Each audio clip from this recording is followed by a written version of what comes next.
तो वास्तु सर कितनी बड़ी एनर्जी है हमारे जीवन में। इसी के सहारे दुनिया चल रही है, इसी ने ब्रह्मांड रचा है, यही पाल रही है और यही खत्म करेगी। अगर वास्तु खराब है तो मरने से पहले भी कोई संकेत मिलने लग जाते हैं क्या? और घर में आते ही तू मैं शुरू हो जाती है, कभी वाइफ के साथ, कभी माँ के साथ, कभी बच्चों के साथ। जब सास सोते हैं तो हस्बैंड आपको अहमियत नहीं देता, वाइफ को अहमियत नहीं देता और वाइफ हस्बैंड को अहमियत नहीं देती। आज झगड़ा करवाएंगे सर आप? एक पलंग पे सोते हैं, रोज डिवोर्स होते हैं, रोज।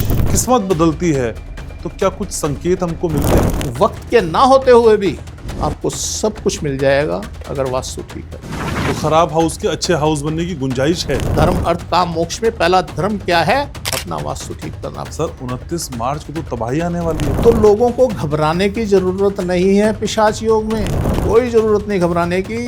कुछ नहीं होगा, कुछ नहीं होगा, कुछ नहीं होगा। क्या वास्तु उस किस्मत में लिखे से ज्यादा भी दिलवाने का दम रखता है? अपनी कुंडली से घर की कुंडली का मिलान करवाना चाहिए। जब मकान बनना है ना सर, जब वक्त आना है तो सर ऐसे बन जाएगा, ऐसे आपको पता भी नहीं चलेगा, पता भी नहीं चलेगा, पता भी नहीं चलेगा।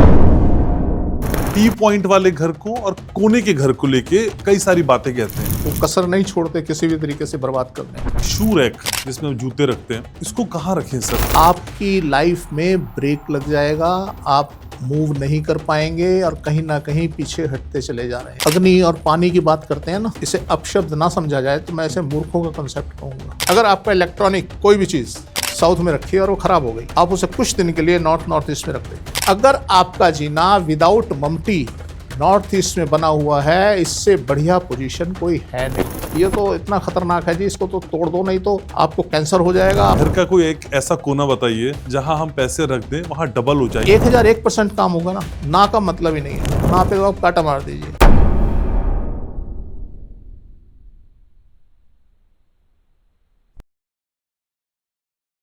रोज जो ख्वाब में आते हैं गले मिलने के लिए, मैं सो जाता हूं तो जाग उठती है किस्मत मेरी। अगर आपकी किस्मत सोई है तो फिर ये जागने का समय है। दिक्कतें बहुत है तो ये खत्म होने का समय है। रास्ते में बहुत मुश्किल है तो फिर मंजिल मिलने का समय है।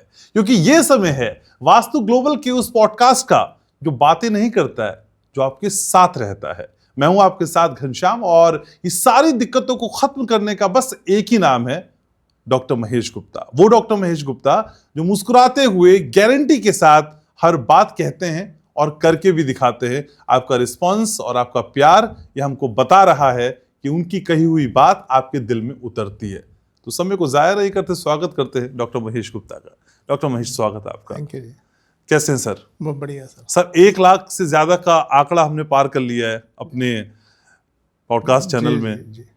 पहला रिएक्शन आपका उस पे? सर मैं इसे अपनी इंडिविजुअल कामयाबी तो नहीं समझता, ये टीम वर्क है और इसमें बहुत बड़ा रोल आपका रहा है। अरे थैंक यू सर। नहीं तो डेफिनेटली हमें जो लोगों का प्यार मिला, जो लोगों का आशीर्वाद मिला, हम यहाँ तक पहुँचे। ठीक है सर, वास्तु पे करते हैं शुरुआत। तो वास्तु सर कितनी बड़ी एनर्जी है हमारे जीवन में? एक दोहा है कि 7 समद की मसी करूं, लेखन सब बनराई और कागज सब धरती करूं। तो यहाँ हरि का नाम आता है कि हरि गुण लिखा ना जाए, तो वहाँ आप लिख दीजिए कि वास्तु गुण लिखा ना जाए। ये इतनी बड़ी ताकत है। जिसे हम अल्लाह, ईश्वर, भगवान कुछ भी मानते हैं, वह वास्तु पावर है। इसी के सहारे दुनिया चल रही है, इसी ने ब्रह्मांड रचा है, यही पाल रही है और यही खत्म करेगी। जिस दिन खत्म होगा, वास्तु की वजह से खत्म होगा ये ब्रह्मांड। अच्छा, तो ये इतनी बड़ी पावर है सर। सर वास्तु जब आप समझाते हैं तो जीवन की बात करते हैं, लेकिन कई सारे व्यूवर्स हमारे ये समझना चाहते हैं अगर वास्तु खराब है तो मरने से पहले भी कोई संकेत मिलने लग जाते हैं क्या? सर खराब वास्तु में तो मरने से पहले क्या, वो तो जीवन मृत्यु तो बना देगा। आपको संकेत ही संकेत मिल रहे हैं। आप जिस दिन से खराब वास्तु में जाएंगे, आप समझ लीजिए संकेत मिलने शुरू हो जाएंगे और जीवन आपका मृत्यु तुल्य कष्ट भोगेगा। तो सर ये तो एक बड़ी विडंबना है ना कि जी मरने से पहले वास्तु कुछ बता देगा। नहीं सर, वो मार देगा, खत्म कर देगा आपको अगर खराब वास्तु है तो। कैसे पता चलेगा मेरे व्यूवर्स को? सर बड़े सारे सिम्टम हैं। आप घर से बाहर जाते हैं, आप खुश रहते हैं, ठीक रहते हैं, आपका मूड बढ़िया रहता है, आप एक्टिव रहते हैं। आप घर में आते हैं और आते ही दिमाग आपका जकड़ दिया जाता है और घर में आते ही तू मैं शुरू हो जाती है, कभी वाइफ के साथ, कभी माँ के साथ, कभी बच्चों के साथ। तो आप समझ लीजिए कहीं ना कहीं वास्तु का प्रभाव है। खराब वास्तु है जो आपको ये सब करने के लिए मजबूर कर रहा है। तो सबसे बड़ा सिम्टम तो यही है कि आप बाहर रहेंगे, ठीक रहेंगे, घर में आते ही कुछ हो जाता है यार, ये क्या हो जाता है। यस, उस घर का वास्तु खराब है। तो कई बार बीवी शिकायत भी करती है कि बाहर वालों से तो बहुत अच्छे से बात करते हो, Yes. घर में आते आपको क्या हो जाता है। यस, एक तो ये कारण होता है, दूसरा ये कारण होता है कि आप हस्बैंड वाइफ साथ सोते हैं। इसका कारण ये भी होता है, जब साथ सोते हैं तो हस्बैंड आपको अहमियत नहीं देता, वाइफ को अहमियत नहीं देता, और वाइफ हस्बैंड को अहमियत नहीं देती, क्योंकि उनकी एनर्जी इक्विवेलेंट है। उनमें जो चार्जिंग हो रही है एनर्जी की वो बराबर की है, वो एक दूसरे को बराबर समझते हैं। तो हस्बैंड क्या करेगा कि अगर वाइफ को हस्बैंड की ज़रूरत है, कहीं जाना है, डॉक्टर के पास जाना है, कहीं भी जाना है, तो उनको बोलेगा ठीक है तुम टैक्सी करना और चले जाना। और कहीं किसी बाहर के आदमी को हस्बैंड की ज़रूरत पड़ गई तो वो अपने काम छोड़ के उसके पीछे चला जाएगा। आज झगड़ा करवाएंगे सर आप? नहीं सर, ये हकीकत है। अपने अपने घरों में सब देखें ना सर, मुझे मेरे किसी भी बात पे विश्वास ना करें, अपने आसपास देखें, अपने घर में देखें, ऐसा होता है। यस, तो विश्वास करें ना। तो सर ऐसा कुछ नहीं है कि मैं कुछ ऐसी बात बोल रहा हूँ कि वो सिर्फ मेरे तक सीमित है। नहीं सर, ये संसार में, पूरे ब्रह्मांड में जहाँ भी जो कोई रह रहा है वहाँ ये लागू होती हैं चीज़ें। एक कहावत है कि एक जंगल में दो शेर नहीं रह सकते, उसी तरीके से एक पलंग पे दो लोग नहीं रह सकते। और देखिए, हम कहते हैं कि हम दोनों साथ साथ हैं। दो ऑब्जेक्ट, इस पूरे ब्रह्मांड के अंदर दो ऑब्जेक्ट इकट्ठे नहीं रह सकते, वो एक जगह पे नहीं हो सकते। या तो एक ऑब्जेक्ट दूसरे ऑब्जेक्ट के राइट पे होगा, या लेफ्ट पे होगा, या ऊपर होगा, या नीचे होगा। दो ऑब्जेक्ट एक पर्टिकुलर एक पॉइंट पे कैसे आ जाएंगे? आ ही नहीं सकते। अब यहीं से वास्तु क्रिएट हो जाता है, यहीं से वास्तु शुरू हो जाता है कि वो एक ऑब्जेक्ट उसके राइट पे है या लेफ्ट पे है, उसके ऊपर है या उसके नीचे है। तो यहां से वास्तु क्रिएट हो जाता है। तो कोई भी दो ऑब्जेक्ट एक जगह पे रह ही नहीं सकते। हम एक बिंदु की बात करें, एक पॉइंट की बात करें कि दो ऑब्जेक्ट एक पॉइंट पे रह जाए, नहीं हो सकता, पॉसिबल ही नहीं है, क्योंकि ऑलरेडी एक ऑब्जेक्ट ने वो जगह घेर ली। दूसरा ऑब्जेक्ट कैसे आएगा वहां? उसके अंदर तो घुसेगा नहीं। तो इसलिए जो हमारा वास्तु है यहाँ से क्रिएट होना शुरू हो जाता है कि हर चीज की अलग अलग स्थिति है, और ये स्थिति वास्तु को क्रिएट कर देती है। लेकिन सर, पति पत्नी के तो साथ ही सोने का विधान है, हम तो सदियों से देखते आ रहे, एक कमरा एक बिस्तर। आपको किसने बता दिया सर विधान एक पलंग पे सोने का है? शास्त्रों में कहीं नहीं लिखा सर। और मुझे बताइए वो कॉन्सेप्ट कहाँ से आया कि राजाओं का महल, राजा का महल अलग होता था, रानी का महल अलग होता था? जब ये जनमानस के अंदर वास्तु आया, उसके बाद प्रचलन क्या हुआ कि हवेलियां बनी, हमारे बड़े बड़े घर बने, उनके अंदर मर्द लोग कहीं और सोते थे, लेडीज कहीं और सोती थी। धीरे धीरे क्या हुआ, इंग्लिश कल्चर हमारे बीच में आया और उन्होंने हमें एक पलंग पे सोने की हिदायत दी। आज अगर आप देखेंगे जितनी फॉरेन कंट्रीज हैं उनके अंदर वो एक पलंग पे सोते हैं, रोज डिवोर्स होते हैं, रोज। हमारे यहाँ जो संयुक्त परिवार प्रणाली चली आ रही है, इसकी वजह यही थी कि हम किसी सिस्टम को फॉलो करते थे और हमारी लाइफ, हमारा जीवन स्मूथली चलता रहता था। तो जब से ये एक पलंग पे सोने की प्रथा लागू हुई है, तब से आप समझ लीजिए डिवोर्स, क्लेश और विरोधाभास आरंभ हो गए। तो इसलिए सर, जो शास्त्र कहते हैं और जो शास्त्र सम्मत है और हमारा अनुभव है, वो यही है कि किसी को भी, हस्बैंड वाइफ को, एक पलंग पे नहीं सोना चाहिए। राजा का कमरा अलग होना चाहिए, रानी का कमरा अलग होना चाहिए। अगर कमरे अलग नहीं तो कम से कम बेड अलग होने चाहिए। अच्छा। किंग्स बेड और क्वींस बेड आपने बड़ा सुना होगा। उन सब का एक माप होता है, उन सब की एक स्थिति होती है। वो कहाँ, किस दिशा में, किस डायरेक्शन में रानी का रूम होना चाहिए और किस डायरेक्शन में राजा का होना चाहिए। तो ये एक स्थिति होती है। आगे प्रिंसेस हो गए, आगे राजकुमार हो गए, सबके लिए अलग अलग कमरों को हिदायत दी गई है। ठीक है। तो लेकिन सर, वास्तु के उपयोग से जब बदलने लगती है किस्मत, तो जब किस्मत बदलती है तो क्या कुछ संकेत हमको मिलते हैं? परेशानियों की बातें तो सारे पॉडकास्ट में लोग कर ही रहे हैं, लेकिन आप तो समाधान की बात करते हैं। हम जब किसी चीज़ को जान जाते हैं ना, हम एक भाषा, सिंपल, जब छोटा बच्चा होता है एक भाषा को पहचान जाता है, बोलना, उसे पापा बोलना है, मम्मी बोलना है, उसे समझ आ जाती है कि ऐसे ऐसे अक्षर जोड़ने हैं। तब से उसका शोध शुरू हो जाता है और वो उस भाषा को और ज़्यादा गहराई में जाता है, और ज़्यादा, फिर और शब्द और शब्द और शब्द चलता रहता है। सर, मैंने बहुत कुछ उठापटक देखी, बहुत ऊंचा नीचा देखा। सबसे पहले तो जैसे ही आपका किस्मत बदलेगी, इजीनेस लाइफ में आ जाएगी। Okay. आप खुश रहेंगे, सब लोग अप्रिशिएट करेंगे आपको और आप तरक्की करना शुरू कर देंगे। सर एक हाउस हमने लिया, टूटा फूटा हाउस, बात 77 में बाढ़ आई थी मॉडल टाउन में, तो लगभग 11 फीट तक पानी भर गया था ओके। और सारे मकान ख़राब हो गए थे। तो हमें किसी वजह से सिविल लाइन छोड़ के हमें वहाँ शिफ्ट होना पड़ा। तो एक मकान देखा, टूटा फूटा था, पर मेरे हिसाब से वो ठीक था, बढ़िया था। हमने वो रेंट पे ले लिया। रेंट पे लिया हमने, उसमें सफ़ेदी वगैरह करवा के हम उसमें रहना शुरू कर दिया। तो वहाँ क्या हुआ, जब हम उसमें रहना शुरू किया तो उसकी वाइब्स, ऐसी वाइब्स आई उसमें, हम भाई अलग अलग थे, सब जुड़ गए, इकट्ठे हो गए। और इकट्ठे होने के बाद हमें कुछ ऑफ़र बाहर से आने लगी काम की ऑफ़र पैसे के साथ आने लगी। जी पैसा भी मैं लगाऊंगा और काम भी मैं बताऊंगा, करिए आप। यस, हम फ्री में काम करने लगे और कमाने लगे वो दिन। और हमने पीछे मुड़ के नहीं देखा सर। जो हमने वहाँ पे मल्टीप्लाई किया अपने आप को, अपने रिलेशंस को, अपने हेल्थ को, अपने फिनेंस को, वो शायद लाइफ में दोबारा मौका नहीं मिला, क्योंकि वैसा हाउस नहीं मिला। अब कॉन्सेप्ट धीरे धीरे चेंज हो गए ना, तो सब हाउस डिफरेंट हाउस, तरह के हाउस बनने लगे। उसके बाद जब मैंने ये चमत्कार देखा और उसके बाद हमने एक हाउस बनाया, महल, तो उसमें हम जब शिफ्ट हुए तो उसमें एकदम से डाउन गए। बस यहाँ से दिमाग घूम गया कि ये कोई ना कोई तो राज है, जबकि हमने सब वास्तु सम्मत बनाया था, सब कुछ किया था, शास्त्रों के हिसाब से बनाया था। तो कुछ चीज़ें ऐसी जो शास्त्रों में है ही नहीं, लिखी नहीं है, आप कैसे जज करेंगे? आप जज करेंगे रिसर्च से, अपने ऊपर रिसर्च करके। मैंने की सर, तब से मैंने रिसर्च शुरू कर दी और मैं खराब हाउस लेके उनमें रहने लगा। तब मुझे ये ज्ञान की प्राप्ति हुई कि यस, अच्छा क्या होता है और बुरा क्या होता है। तो खराब हाउस के अच्छे हाउस बनने की गुंजाइश है? गुंजाइश ही गुंजाइश है सर। उन लोगों के लिए बड़ी त्रासदेह स्थिति होती है जो अपने हाउस में रहते हैं। जो रेंट के हाउस में रहते हैं, उन्हें जब भी पता चले कि मेरा घर खराब है, वो बदलने के लिए सक्षम है ना। अब आपने अगर खरीद लिया तो सर आप फंसे हुए हैं, आप बदल नहीं सकते। पर अगर आप प्रोसेस में जाएंगे तो हो सकता है साल लग जाए, 6 महीने लग जाए, और तब तक तो कुछ का कुछ हो चुका होता है। सही बात है। तो इसलिए मैं समझता हूँ वो लोग भाग्यवान हैं जो रेंट पे हैं। उन्हें कभी भी अपने आप को बदलने की, ट्रांसफॉर्म होने की उनके पास मौके हैं, वो कभी भी बदल सकते हैं। ठीक है।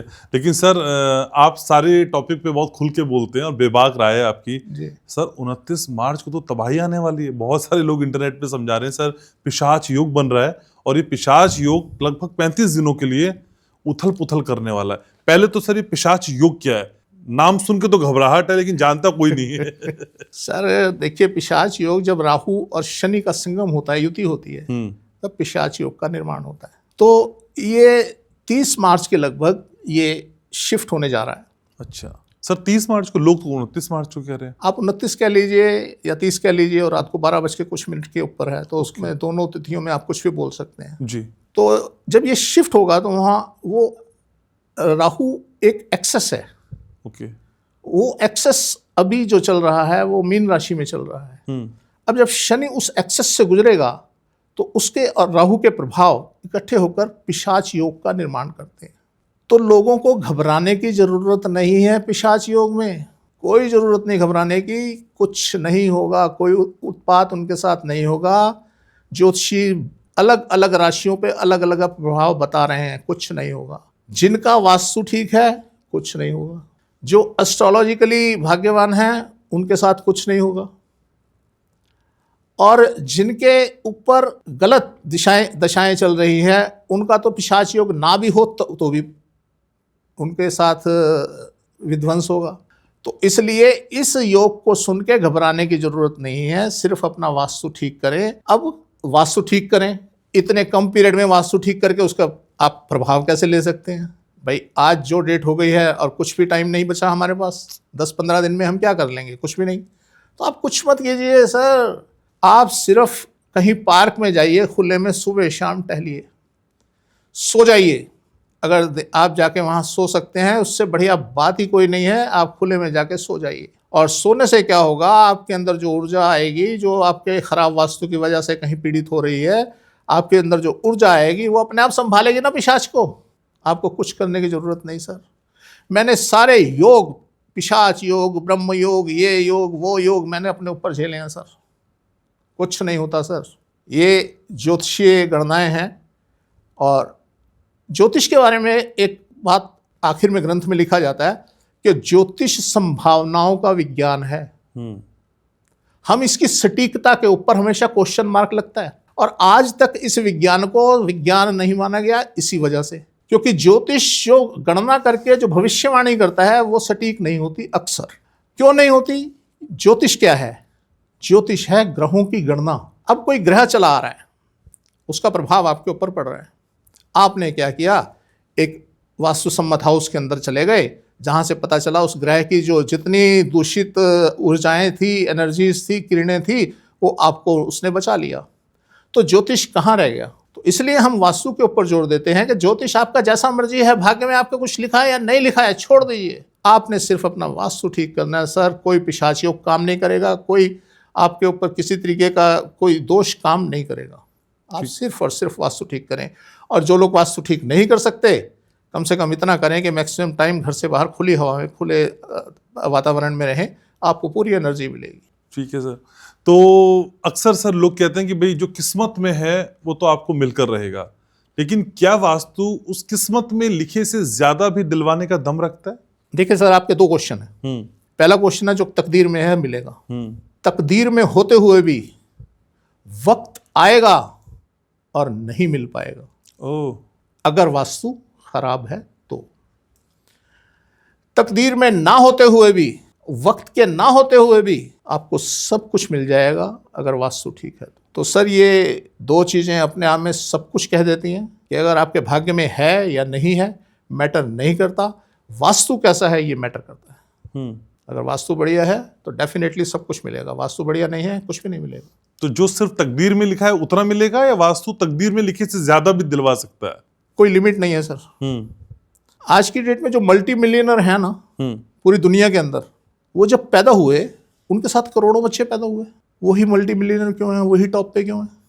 वो इसलिए कि उनकी स्ट्रेटजी, उनकी योग्यता और उनका काल, उन्होंने सही टाइम पे सही जगह हथौड़ी मारी, और उनमें काबिलियत थी और उनकी स्ट्रेटजी थी। ये तीन चीज़ें तो मतलब आपके पास, आपका भाग्य हो या ना हो, ये काम करेंगे ही। अगर आप में काबिलियत नहीं है और आपको हम ड्राइविंग सीट पे बिठा दें, आपको ड्राइविंग करनी नहीं आती, तो क्या होगा? एक्सीडेंट। और अगर काबिलियत है तो आप प्लेन उड़ा देंगे ना। तो काबिलियत महत्वपूर्ण है, बहुत काम करती है। आपके भाग्य में कुछ है या नहीं है, इसलिए हमेशा आदमी को सीखते सीखते सीखते और सीखते रहना चाहिए। और स्ट्रेटजी, अगर आपकी रणनीति गलत है, रणनीति ठीक नहीं है, तो भी आप कामयाब नहीं हो सकते, आपके अंदर काबिलियत जितनी मर्जी हो। यहाँ पे अब इन चीज़ों के पीछे राज क्या है, रहस्य क्या है? इन चीज़ों के पीछे है रहस्य आपका वास्तु। आपकी काबिलियत तभी काम करेगी जब आपका वास्तु बढ़िया होगा, या जितना बढ़िया वास्तु होगा उतनी काबिलियत आपके अंदर आएगी। आपकी रणनीति उतना ही काम करेगी जितना बढ़िया आपका वास्तु होगा। आप सोच ही नहीं पाएंगे ना, रणनीति बना ही नहीं पाएंगे। तो ओवरऑल घूम फिर के हम फिर वहीं आ जाते हैं कि खुद ही को कर बुलंद इतना कि हर तकदीर से पहले खुदा बंदे से खुद पूछे बता तेरी रजा क्या है। तो वास्तु ठीक करना तो हमारा परम कर्तव्य है, आप ये समझ लीजिए। धर्म अर्थ काम मोक्ष में पहला धर्म क्या है? अपना वास्तु ठीक करना। पहला धर्म क्या है? हमें अपने आप को पालना। अपने आप को कब आप ढंग से पाल पाओगे? जब आप अपना वास्तु ठीक कर पाओगे। तो इसलिए पहला काम है अपना कि आप अपना वास्तु ठीक करें। ठीक है सर, घर की अक्सर हम बात करते हैं और बिना घर का जिक्र किए कोई पॉडकास्ट कंप्लीट नहीं होता है। तो बहुत सारे व्यूवर्स ये जानना चाहते थे, क्या हमारी डेट ऑफ बर्थ का, हमारी जन्म तिथि का घर खरीदने से पहले कोई मायने है, महत्व है? बिल्कुल महत्व है। आप प्रयास करते रहिए। कई बार क्या होता है, और लोग बड़ा प्रयास करते हैं, धन भी है, सब कुछ है, घर नहीं मिल पाता। सही बात है। हाँ, कोई चीट कर लेता है, कोई कुछ हो जाता है, कहीं कुछ हो जाता है। तो सबसे पहले अपने आप को परखना चाहिए, किसी अच्छे ज्योतिष से अपने आप को चेक कराना चाहिए कि मेरा सही समय है घर लेने का और नहीं। उसके बाद जैसे हमारी एक कुंडली होती है उसी तरीके से घर की भी एक कुंडली होती है। अपनी कुंडली से घर की कुंडली का मिलान करवाना चाहिए कि जो घर में लेने जा रहा हूं मेरा उस कुंडली से मिलान होता है या नहीं होता है, क्या मैं उसमें सुखी रह पाऊंगा या नहीं रह पाऊंगा। उसके पश्चात कदम उठाना चाहिए कि हम अब घर लें, किस दिशा में लेना है, कैसे लेना है, कैसे होना चाहिए, बड़ी सारी बातें हैं। तो ये मतलब इस तरीके की बात नहीं है कि हम आपको इस ऐसे ही समझा दें, वो समझने आने वाली स्थिति नहीं है। तो इसके लिए आपको प्रयास करना पड़ेगा। लेकिन कई बार कहते हैं सर, लोग पैसा ही नहीं है, घर कैसे लेंगे? एक चीज़ सर समझ लीजिए, जीवन में कुछ भी करने के लिए, कुछ भी पाने के लिए, एक कहावत है हमारी कि अगर पैसा सब कुछ नहीं है तो बहुत कुछ तो है। पर मैंने अपने जीवन में देखा है कि अगर आपका कोई काम होना है, आपको पैसे की ज़रूरत नहीं है। मैंने जैसा आपको बताया कि हमारे पास पैसा भी नहीं था, कुछ भी नहीं था, हम टूटे फूटे घर के अंदर एक में शिफ्ट हुए, 400 रुपये महीने का रेंट था, और वहाँ इतना पैसा आ गया कि हमने कमरे में बोरियां भर दी। हमारे पास 1 रुपया नहीं था सर, हमने इतने ऐसा नहीं लगाया, कुछ नहीं किया। तो आपने भी, सबने, अपने जितने लोग व्यूअर्स हमारे देख रहे हैं, सबने ये चीज़ देखी होगी। सबसे बड़ी चीज़ होती है बेटी की शादी या बेटे की शादी, कोई भी बड़े परेशान कि जी पैसा नहीं है, शादी तय हो गई, कैसे होगा? तो उनको एक ही बात कही जाती है कि आप चिंता ना करें, जब शादी तय हो गई ना तो अपने आप हो जाएगी, आप सोच भी नहीं सकते। और सर ऐसा होता है, बच्ची की शादी हो जाती है और बाप को पता भी नहीं चलता शादी कैसे हो गई। बाद में वो कहता है जी मुझे तो पता ही नहीं चला और इतनी बढ़िया शादी हो गई, मैं सोच नहीं सकता था। तो सर कुछ भी इसी तरीके से मकान, जब मकान बनना है ना सर, जब वक्त आना है तो सर ऐसे बन जाएगा, ऐसे आपको पता भी नहीं चलेगा। आपकी जेब में चवन्नी ना हो ना, कोई दिक्कत नहीं, आपका मकान बन जाएगा। ऐसा होता है सर, जब हमारे पास आदमी बैठता है और हमसे पूछते हैं इस सन में आपने मकान बनाया, कहता हाँ जी बनाया।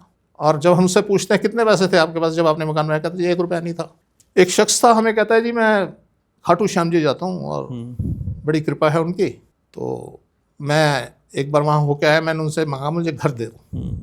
मैं जब उनसे घर मांगा तो मैं आया यहाँ पे, तो मुझे बाई चांस एक मेरे जानकार थे, वो कहने लगे मैं तो बाहर जा रहा हूँ, तुम इस घर में रह लो अगर रह सकते हो तो। कहता मैं घर ढूंढ रहा था, और क्योंकि मैं खाटू श्याम जी से बोल के आया था तो मुझे उसने चाबी दी और मैं घर में रहने लगा। कुछ टाइम बाद वही घर मेरे को उसने बेच दिया।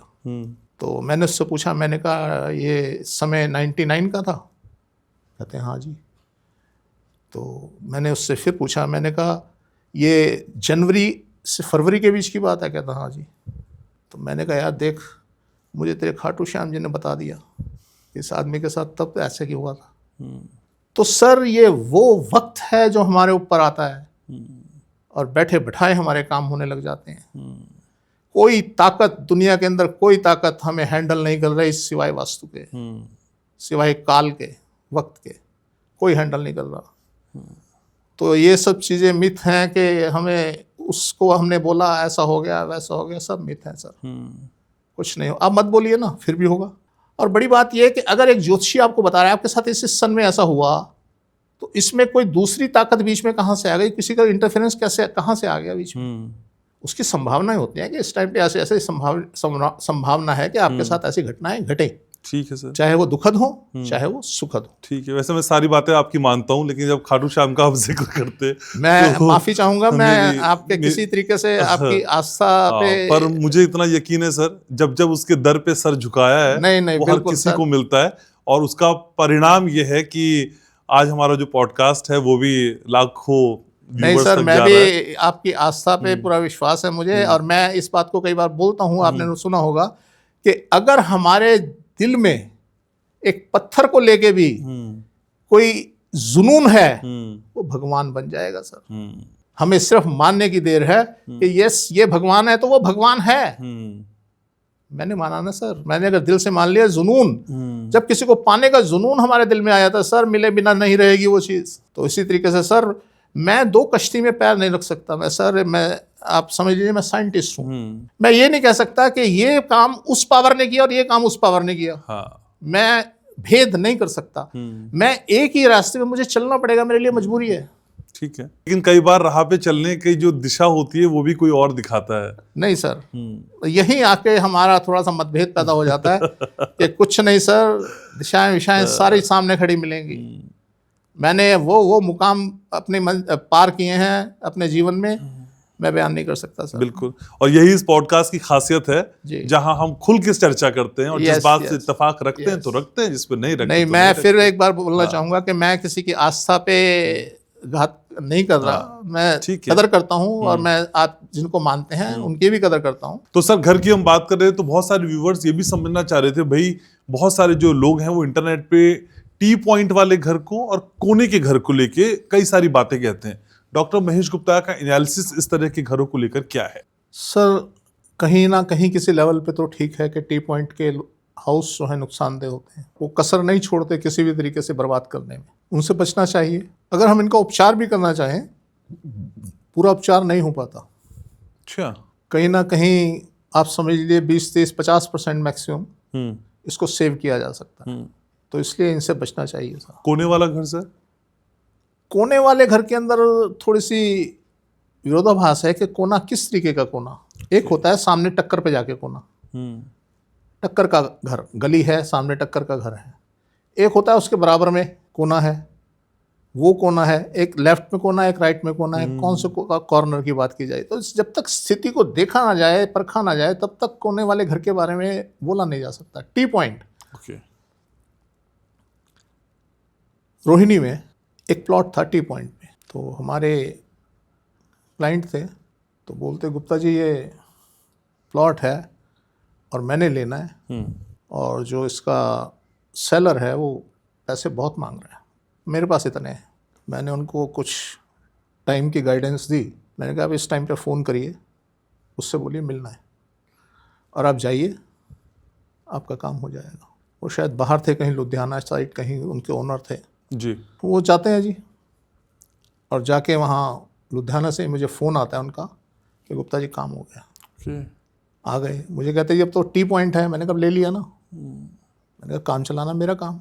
उन्होंने वो दुकान, वो प्लॉट के ऊपर एक बिल्डिंग बनवाई, मैंने डिज़ाइन की, उस बिल्डिंग में नीचे उन्होंने काम खोल लिया। मैं समझता हूँ ये बात है 98-99 की शायद होगी। वो दिन आज का दिन, वो टी पॉइंट की शॉप, और टी पॉइंट में भी वो गोमुखी, मतलब अच्छा। आगे से उसका मुख जो था छोटा था और पीछे बड़ा था। उन्होंने कितना मल्टीप्लाई हुए, उससे कितना मल्टीप्लाई हुए वो शायद उन्हें भी नहीं मालूम। आज कितनी प्रॉपर्टी उनके पास है। वो दुकान पे जाना ही छोड़ दिया उन्होंने, अब नौकर संभालते हैं, और सुबह होती है और भीड़ लगनी शुरू हो जाती है। अच्छा। तो अगर जहाँ तक हम टी पॉइंट की बात करते हैं, इसके भी अलग अलग आयाम हैं कि किस डायरेक्शन का टी पॉइंट कैसा है, किस डायरेक्शन का टी पॉइंट कैसा है। तो अगर हम बात करें नॉर्थ ईस्ट की, तो इस टी पॉइंट को छोड़ के बाकी के टी पॉइंट जो हैं वो थोड़े से नुकसानदेह रहते हैं। ठीक है। तो उनसे बचना चाहिए। सर बहुत सारे व्यूवर्स ये जानना चाहते थे भाई, शू रैक जिसमें हम जूते रखते हैं, इसको कहाँ रखें सर? क्योंकि आजकल जितने भी मल्टी स्टोरी बिल्डिंग्स हैं उसमें आपके एंट्रेंस के बाहर ही शू रैक रखने का प्रावधान होता है, तो वही एक जगह दी गई है जहाँ पे शू रैक रखना है। तो ये शू रैक रखने का वास्तु के साथ क्या कनेक्शन है? सबसे पहले तो हमें ये समझना चाहिए कि शू रैक और शू होते क्या है, ये कैसे काम करते हैं। ओके। हमारे जो जूते, हमारे शूज़, हमारी चप्पल, इन्हें पहन के ये हमारे लिए टूल हैं, और इन्हें पहन के हम कहीं आते जाते हैं। अगर आपने शू रैक, आपका साउथ फेसिंग हाउस है और शू रैक वहाँ पे रख दिया आपने डोर पे, जमावड़ा हो जाएगा, आपके जूते ही जूते भर जाएंगे और बिखरे रहेंगे। मतलब आपकी लाइफ में ब्रेक लग जाएगा, आप मूव नहीं कर पाएंगे और कहीं ना कहीं पीछे हटते चले जा रहे हैं। वो जूते आप जहाँ से पहनते हैं वो आपको जाने की इजाज़त नहीं दे रहे, वो कह रहे हैं नहीं हमने नहीं जाना, यहीं रुको। अब क्योंकि ये टूल है आपका, कहाँ होने चाहिए, आपका शू रैक होना चाहिए नॉर्थ से लेके ईस्ट तक, कहीं भी जो चीज़ वहाँ रखोगे आपके काबू में रहेगी, आप उसे ढंग से यूज़ कर पाओगे और आपकी सक्सेस होगी। आपने अगर दक्षिण में रख दिए तो वो आपको रोक देंगे, आपके ऊपर हावी रहेंगे, आप नए जूते खरीद के उसको भरते रहेंगे, पुराने यूज़ नहीं करेंगे, फट जाएंगे, टूट जाएंगे। मैंने एक जगह ऐसा रखा, पीयू सोल आता है जूते के अंदर, पीयू सोल होता है, नया शूज़, बिल्कुल ब्रांड न्यू शूज़ थे। मैंने लाके वो साउथ में हमारे वो था शू रैक था, उसमें रख दिए। थोड़े टाइम बाद हम किसी फंक्शन में जा रहे थे, मैंने कहा चलो वो शूज़ अच्छे शूज़ है, मैं पहन लेता हूँ। मैंने जब निकाला तो उसका जो सोल था वो पीयू का बना हुआ गल चुका था, रखे रखे रखे रखे ही।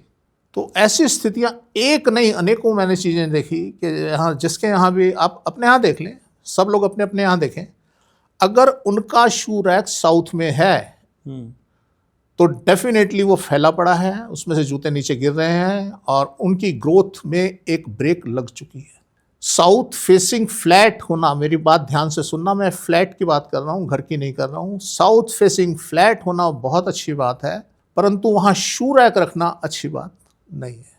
उससे आप नॉर्थ में या नॉर्थ ईस्ट में रखिए, एक दो चप्पल वहाँ रख लीजिए कि आदमी वहाँ से उतारे जूते, हाथ में ले और पीछे जाके ईस्ट की बालकनी या नॉर्थ की बालकनी में कहीं भी शू रैक रख के वहाँ आप यूज़ करें। उसके बाद एक जगह और आती है नॉर्थ वेस्ट। अगर आपने गलती से नॉर्थ वेस्ट में शूज़ रख दिए, आपके घर में बच्चे हैं, उनके जूते उसमें हैं, वो उनको गलत रास्ते पे डाल देंगे। नॉर्थ वेस्ट की टेंडेंसी है, वो एयर जोन है, हवा क्षेत्र, वायु क्षेत्र है, उसकी टेंडेंसी है भगाना। वहाँ के जूते पहनने के, वो जूते कहेंगे चलो निकलो यहाँ से, घूमो फिरो, इधर उधर जाओ, और वो गलत रास्ता पकड़ने के लिए मजबूर हो जाएंगे। तो अगर आपके घर में बच्चे हैं और जवान हैं तो वहाँ कभी भी अपना शू रैक नॉर्थ वेस्ट में ना रखें। उसे नॉर्थ में, ईस्ट में कहीं भी रखिए, पर नॉर्थ वेस्ट और साउथ वेस्ट से बचें। ठीक है, रसोई की बात कर लेते हैं सर। रसोई एक ऐसी जगह जहाँ अग्नि भी है और पानी भी है जी, इलेक्ट्रॉनिक अप्लायंसेस भी हैं जी। सर, ये कॉम्बिनेशन कैसे बनेगा कि मतलब सब कुछ ठीक रहे? सर ये जो अग्नि और पानी की बात करते हैं ना, मैं अगर इसे अपशब्द ना समझा जाए तो मैं इसे मूर्खों का कंसेप्ट कहूँगा। पानी का निर्माण अग्नि से हुआ है। ये जो पंच तत्व हैं, हम किसी को अलग नहीं कर सकते, इनकी अलग अलग व्याख्या हो सकती है पर ये अलग नहीं हो सकते।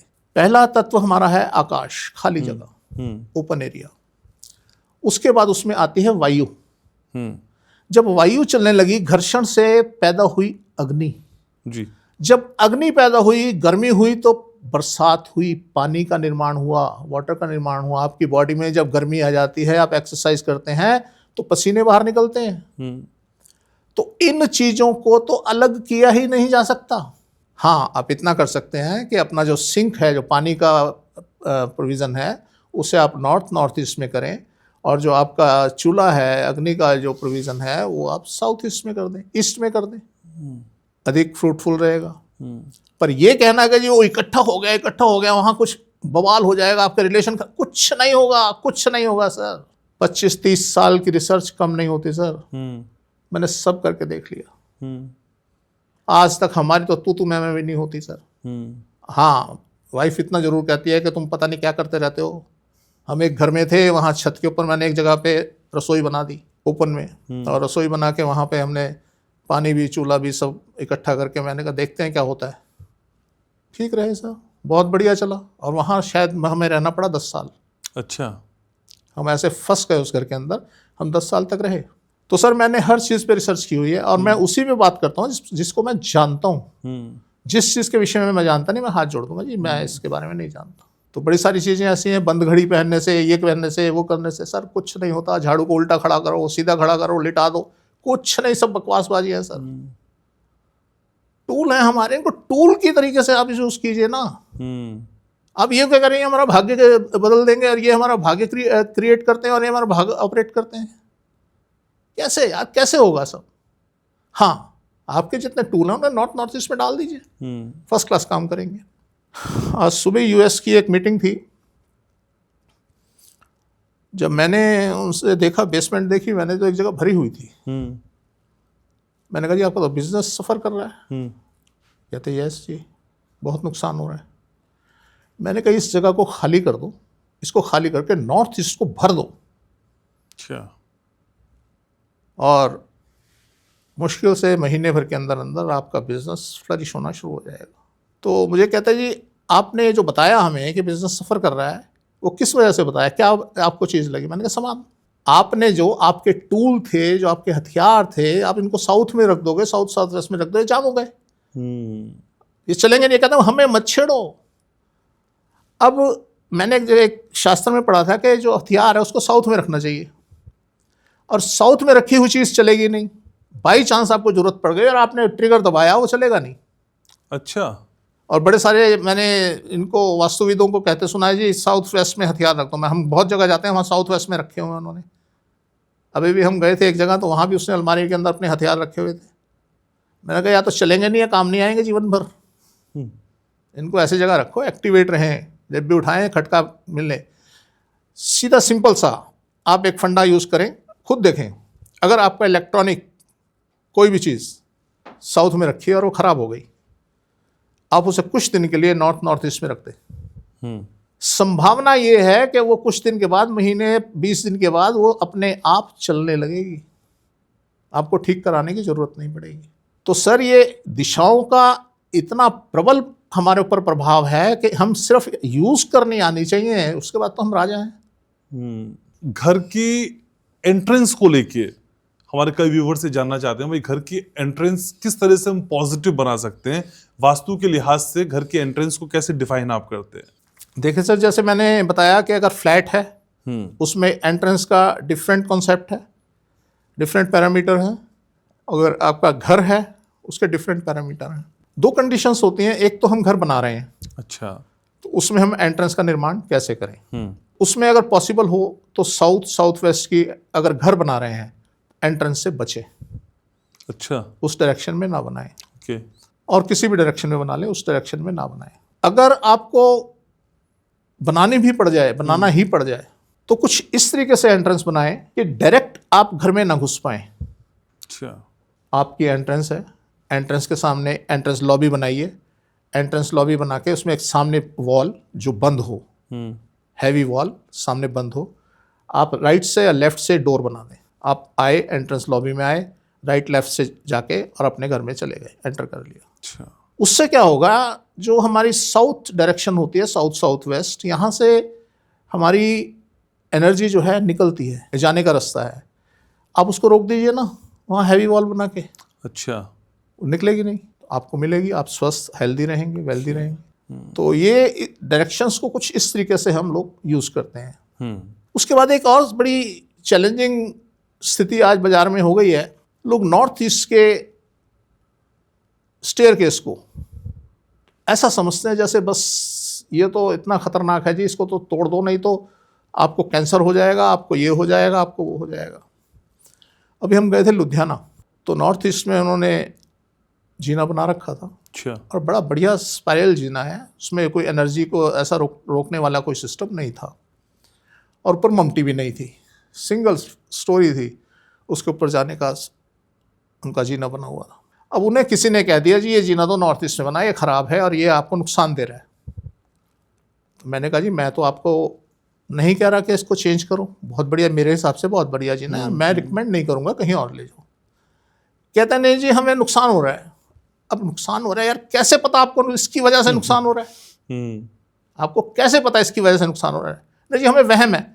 वहम का तो कोई इलाज ही नहीं ना, आप जो मर्जी करिए, उसका कोई इलाज नहीं है। अगर आपका जीना विदाउट ममटी नॉर्थ ईस्ट में बना हुआ है, इससे बढ़िया पोजीशन कोई है नहीं।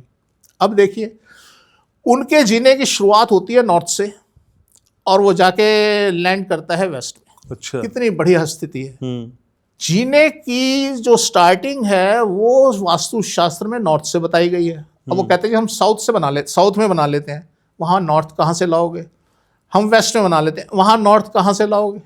तो जब आदमी आत्महत्या करने पे उतारू हो जाए तो सर मैं तो क्या, अगर कोई भगवान इस ब्रह्मांड में है वो भी उसको नहीं बचा सकता।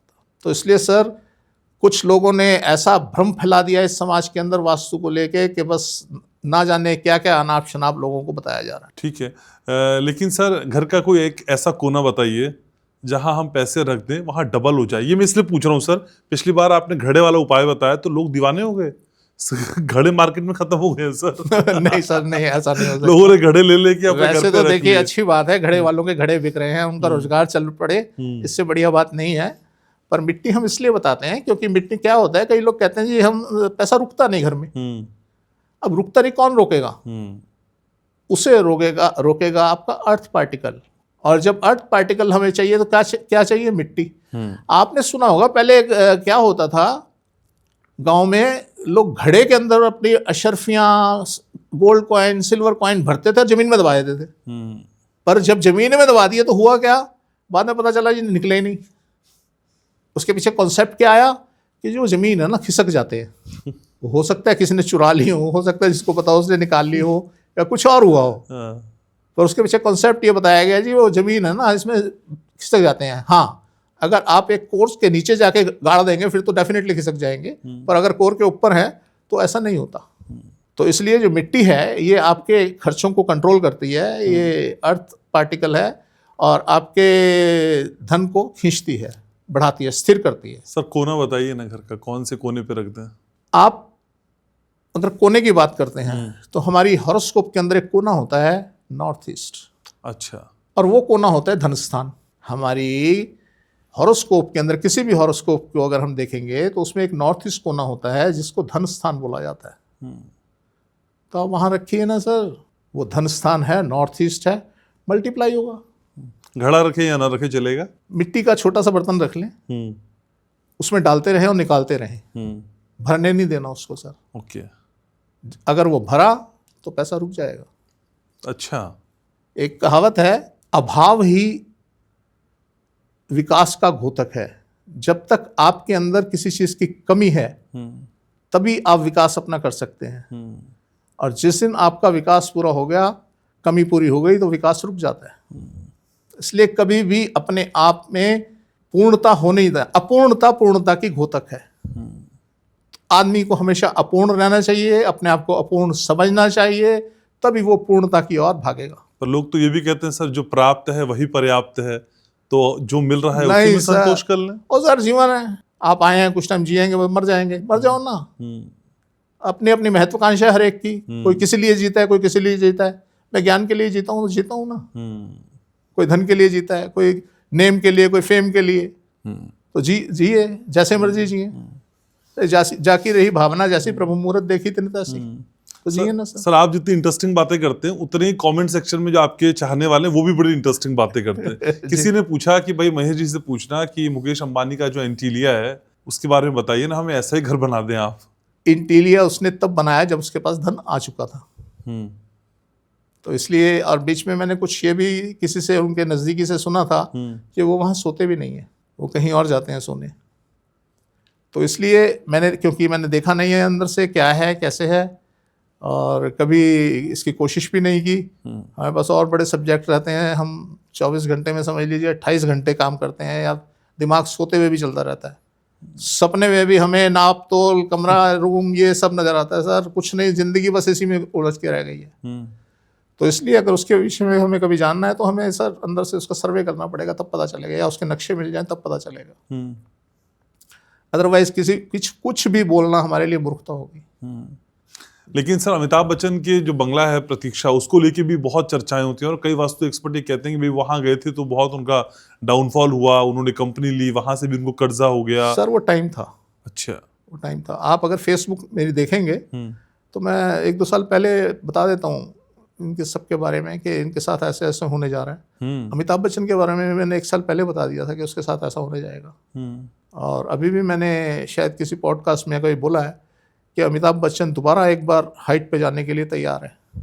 इससे भी ऊपर हाइट पे? इससे भी ऊपर। ये कुछ भी नहीं सर। तो अभी आप देखेंगे, नोटिस करेंगे कि वो अपनी एक बुलंदी को छुएंगे। इसी तरीके से कपिल शर्मा है, कपिल शर्मा भी हाइट पे जाएगा और हाइट पे जाएगा। अच्छा। तो इस तरीके से बहुत सारी चीज़ें हैं, क्योंकि ये फेमस हैं, ये लोग, इनको दुनिया जानती है। और जब दुनिया जानती है तो दुनिया चाहती है कि हमें इनके बारे में पता लगे, तो हमारी सोच भी इनकी तरफ डाइवर्ट हो जाती है कि हम भी देखें ये क्या है, क्या हो रहा है। तो ऐसा कुछ नहीं कि इनकी तकदीरों में ऐसा लिखा है, ये अपने भाग्य से ऊपर कमा रहे हैं, अपने भाग्य से ऊपर पा रहे हैं। तो उसका मैंने आपको बताया कि इनकी स्ट्रेटजी, अपना ज्ञान, आपको मौका कब मिलता है, आपने कब फायर किया, वो कहाँ लगा, ये महत्वपूर्ण है। तो महत्वपूर्ण ये नहीं है कि आपके अंदर आपकी हॉरोस्कोप, आपका भाग्य बहुत बढ़िया रहे सर, आपको अपने मौका मिला और चूक गए तो चूक गए। जो वक्त और जो डैमेजेस लाइफ में हो जाते हैं कभी कवर नहीं होते। जो जुआरी है वो सोचता रह जाता है कि मैं बस एक चाल और मैं कवर कर लूंगा, और इस कवर करने के चक्कर में जिंदगी खत्म कर देता है। कभी कवर नहीं होता सर। हम जो नेक्स्ट टाइम पे हम कवर करने की सोच रहे हैं, वही तो हम उसमें कमाने की सोचे ना, हम कमा भी तो सकते हैं। हम ये क्या सोच रहे हैं हमने पिछला कवर कर लिया, वो तो अगला था। तो इसलिए कभी ऐसा नहीं होता कि हम किसी चीज़ को कवर कर लें, कभी नहीं कवर होती। हमारा ये पॉडकास्ट कितनी हाइट पे जाएगा सर? सर ये लोगों के ऊपर है, उन्हें हम पसंद आते हैं नहीं आते हैं, क्या करते हैं, तो उनकी मेहरबानी है सर। ठीक है सर। तो कई गारंटियों के मास्टर हैं आप, और कई गारंटियां हम आपसे लेते रहते हैं।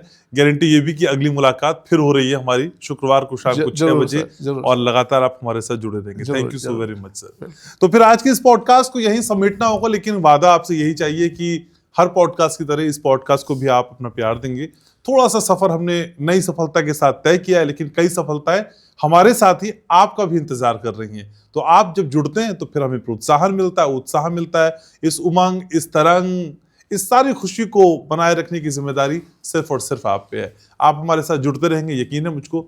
लाइक करिए, शेयर करिए, सब्सक्राइब करिए, और अपने तमाम सवाल कमेंट सेक्शन में हमको जरूर भेजिए। और याद रखिए, मैं आपसे बहुत प्यार करता हूँ।